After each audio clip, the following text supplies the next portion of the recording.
क्या हो अगर आपको पता चले कि एक इंसान भूत के साथ रहता है, यह जानते हुए कि उसकी जान को भी खतरा है।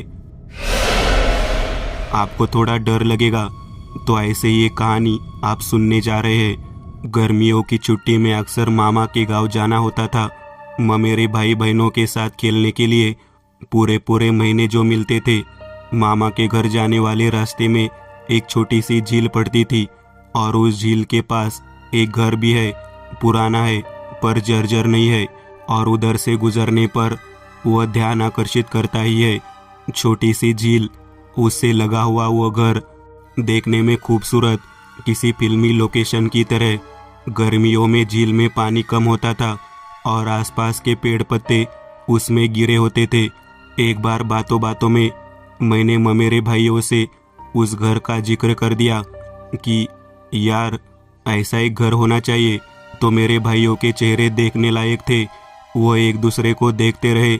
मैंने उनसे कहा, अरे हुआ क्या, ऐसे क्यों चौंक रहे हो? एक भाई ने कहा, इसे नहीं पता क्या उस घर के बारे में? मैंने पूछा, क्या? तो उसी भाई ने कहा, तुझे सच में नहीं पता उस घर के बारे में? मैंने दोबारा कहा, क्या नहीं पता यार, ऐसे सस्पेंस में मत रखो। भाई ने कहा, अबे वो घर शापित है। मैंने फिर पूछा, मतलब? भाई ने कहा, वहाँ एक औरत का साया घूमता है। पहले तो मेरी फटी, लेकिन अब इंटरेस्ट आने लगा था। मैंने पूछा, क्या बात कर रहा है? किसने देखा और कब देखा? दूसरे भाई ने कहा, अरे वहाँ एक मूर्ति बनाने वाला रहता है, पक्का बेवड़ा है। उसने कई बार देखा है, किसी औरत की चीखने की आवाज़ सुनी है। हमको तो रात में उधर से गुजरने को भी मना कर रखा है घर वालों ने। मैंने कहा, पागल हो गए हो क्या?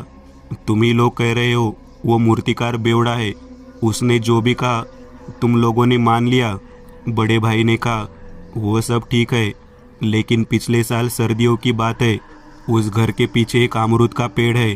अपनी छोटी और उसकी सहेलियां स्कूल से आते हुए चली गई पेड़ के पास अमरूद तोड़ने। उन्होंने भी घर के पास एक औरत का साया देखा। वो सब भागी भागी आई। अरे ये दिन के उजाले की बात है। अब तो मेरी भी समझ में कुछ नहीं आया। मैंने उस वक्त और कुछ नहीं पूछा। शाम को जब मामा जी काम से लौटे तो मैंने सीधे उन्हीं से पूछा। उन्होंने पहले तो मन में अपने बच्चों को घर ही आया, फिर मुझसे बोले, देखो जितने मुंह उतनी बातें, लेकिन जब बड़े किसी चीज़ के लिए मना कर रहे हैं तो उधर नहीं जाना चाहिए, समझे?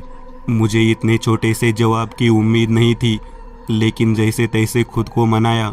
दूसरे दिन सुबह सुबह छोटा भाई अनिल मेरे पास आया और बोला, तुझे वो झील वाले घर के बारे में सुनना है ना? मेरी आंखें चमक उठी। मैंने कहा, हाँ हाँ सुनना है। तो अनिल ने कहा, तो चलो मेरे साथ। मैंने उससे उस टाइम कोई सवाल नहीं किया, बस साथ चलता रहा। लेकिन रास्ते में पूछना पड़ा, हम जा कहाँ रहे हैं? अनिल बोला, यहाँ बगल में एक शराबी गली है। वो झील वाली घर पे जो मूर्तिकार रहता है, वह दारू पीने आता है वहाँ।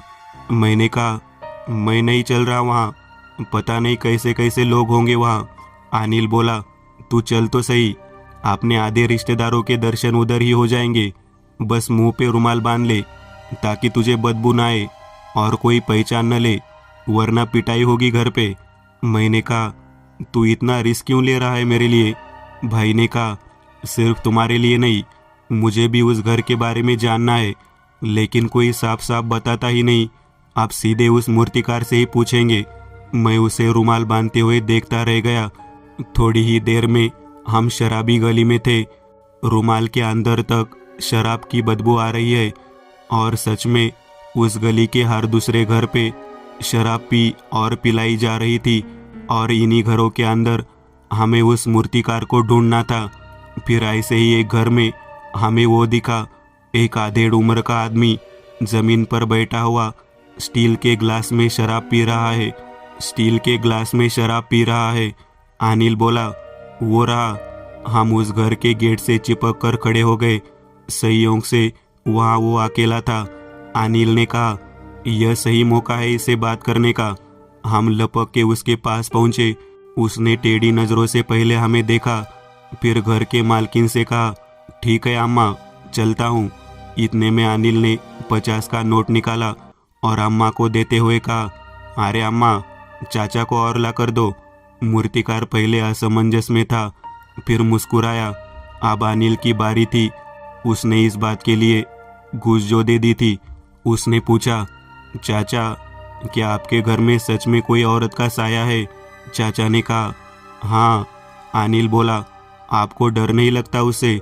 चाचा बोले, तभी तो सुबह सुबह दारू पीने आया हूँ। अनिल बोला, तब वो औरत आपको घर में कब दिखती है? चाचा ने कहा, वो हर वक्त दिखती है। अभी तुम लोगों के पीछे बैठी है, तुम्हारी बातें सुन रही है। अब हमारी जो हालत थी आप कल्पना कर सकते हैं। हमने पीछे मुड़कर देखा, कोई नहीं था, पर डर तो लगना शुरू हो चुका था। मूर्तिकार चाचा हंसने लगे। हमारे डर की कोई सीमा ना रही। शाम होने लगी थी। हम अपने घर की ओर भागे। जैसे ही घर पहुंचे, सामने बड़े मामा खड़े थे। उन्होंने हम दोनों को पहले तो घूरा, फिर छोटे भाई की ओर देखते हुए कहा, ये तो नया है, तुझे तो अकल होनी चाहिए। उस शराबी गली में ले गया तू इसे। छोटा भाई सर झुकाए खड़ा रहा। मामा जी ने फिर कहा, क्यों गए थे वहाँ? छोटा भाई आप सहम गया था और मुझे बुरा लग रहा था कि मैं भाई के साथ गया ही क्यों। जब जवाब नहीं मिला तो मामा जी और भी गुस्सा हो गए। इससे पहले कि वो भाई पर हाथ उठा देते, मैंने सर झुकाए हुए कहा, मामा, वो जेल वाले घर के बारे में पूछने गए थे मूर्तिकार चाचा से। मामा जी शांत हो गए। उन्होंने बस इतना कहा, दूर रहो उस बेवड़े से, आइंदा ऐसी वैसी बातें न सुनाई दे। मुझे लगा मामला शांत हो गया, लेकिन रात को मामा ने मुझे और भाई को बुलाया।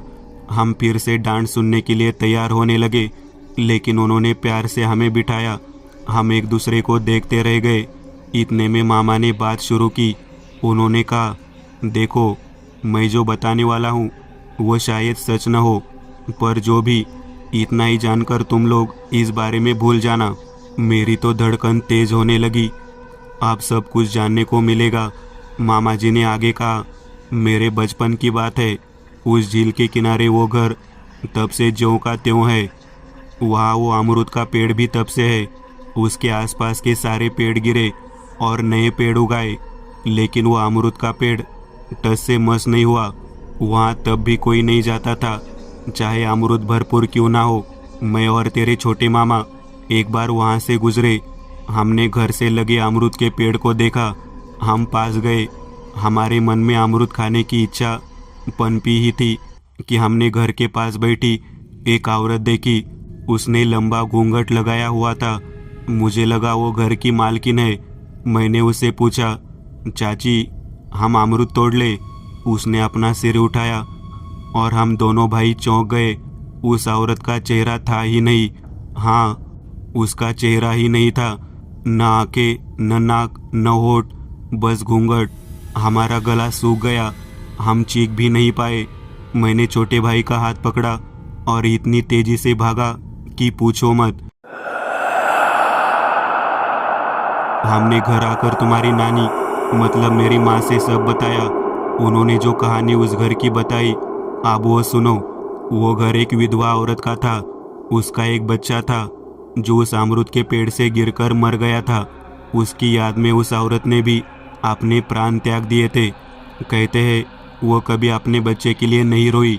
धीरे धीरे समय बदला और उस औरत का एक दूर का रिश्तेदार, वह मूर्तिकार, वहाँ आकर रहने लगा। बेचारा वो भी अनाथ था। शुरू शुरू में वो भी उस औरत के साये से डर कर यहाँ भाग आता था, लेकिन अब रहने को और कोई जगह नहीं थी उसके पास। फिर उसने शराब पीनी शुरू कर दी। हमने उसे रोका भी कि उस घर में ना रहे, लेकिन वो नहीं माना। वो उस साये के साथ अब भी रहता है। उसके पास मूर्ति बनाने को जो लोग जाते हैं, उनका कहना है कि उन्होंने उस मूर्तिकार को किसी अदृश्य चीज़ से बात करते हुए देखा है। इतना बताकर मामा जी चुप हो गए। हम बैठे के बैठे रह गए। हमारी हिम्मत नहीं हो रही थी कि उठकर बाहर जाए। अगले दिन सुबह सुबह कोई 2-4 आदमी मामा से मिलने आए और मामा जी से बातें करने लगे। हमने देखा ज़रूर, लेकिन उनके पास जाने की हिम्मत अब भी नहीं हुई। थोड़ी देर में वो चले गए। फिर मामा जी ने हम सबको इकट्ठा किया और बोले, यहाँ आओ सब। हमने हैरान होकर मामा से पूछा, क्या हुआ? तो मामा ने कहा, वो मूर्तिकार अपने घर में बेहोश पड़ा मिला है, उसे डॉक्टर के पास लेके गए हैं। हमारी भीड़ में से एक आवाज़ आई, ये तो होना ही था, उस भूतिया घर में रहते ही क्यों थे वो? मामा ने एक सरसरी नज़र हमारी ओर दौड़ाई और बोले, मूर्तिकार कुछ दिनों से एक बच्चे की मूर्ति बना रहा था। कल रात को उसने जैसे ही मूर्ति पूरी की, एकाएक किसी औरत के रोने की आवाज़ आने लगी, वो भी इतनी कि आसपास के सब लोगों ने सुना। लेकिन उस झील वाले घर की ओर जाता कौन?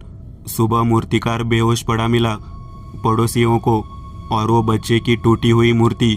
हम सब खामोश हो गए। कुछ बड़े लोग खुसुर पुसुर करने लगे। इस बात को काफ़ी वक्त हो चला। मूर्तिकार चाचा अब बिल्कुल ठीक है, उन्होंने शराब बंद कर दी। वो अब भी उस घर में रहते हैं। अमरूद का पेड़ अब नहीं रहा, किसी तूफान में वो गिर गया।